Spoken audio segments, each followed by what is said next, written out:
ஆயிங்க எல்லாரும் இப்படி இருக்கீங்க. அமெரிக்கா மிஷிகன் டெம்பரேச்சர் 25 டிகிரி அந்த மாதிரி சொல்லணும்னு எனக்கு ஆசை தாங்க. இல்லை இப்போ மறுபடியும் பிலோ 15 டிகிரி போயிடுச்சு. இதுக்குள்ளேயுமே குளிர தாங்க செய்யுது. அப்படியே வின்டரில் இருந்த மாதிரியே தான் இருக்குது. சம்மருங்கிற ஃபீல் கொஞ்சம் கூட கிடையாது. இதில் ஒரு ஷார்ட்ஸ் அப்டேட் பண்ணியிருந்தேங்க. குருவிக்கெலாம் பச்சரிசி தான் எங்கள் வீட்டு குருவிலாம் சாப்பிடுது, வேறு எந்த ரைஸ் போட்டாலும் சாப்பிட மாட்டேக்குன்னு. ஸ்வீட் சப்ஸ்கிரைபர்ஸ் நிறையா பேர் இன்ஸ்டாகிராம்லேயும் யூடியூப்லேயும் கமெண்ட் பண்ணியிருந்தாங்க.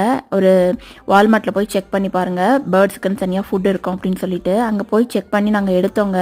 ஒரு பேக் ஃபுல்லாக பார்த்தீங்கன்னா $7. சப்ஸ்கிரைபர், அதாவது இன்ஸ்டாகிராம் ஃபாலோவர்ஸ்னே சொல்லணும், அவங்க வந்து நான் அப்டேட் பண்ணியிருந்தேன் அந்த பேர்ட் ஃபுட்டோட ஷார்ட்ஸில் வந்து ஷேர் பண்ணியிருந்தாங்க. நீங்களாவது பரவாயில்ல சிஸ்டர் பச்சரிசி போடுறீங்க, நான் வந்து நார்மல் அரிசியை ஒவ்வொரு தடையும் நம்ம வீட்டில் ஆக்குற மாதிரி பொங்கி தான் போடுறோம், ஏன்னா அதுக்கு வந்து கொத்தி சாப்பிட்றதுக்கு கஷ்டமாக இருக்கும் அப்படின்னு நான் ஃபீல் பண்ணுறேன் அப்படின்னு அவங்க சொன்னாங்க. கைண்டாக இறக்கமாக இருக்கிற பீப்புளும் இருக்கிறாங்கல்ல அப்படின்னு நினைக்கும் போது ஹாப்பி தாங்க.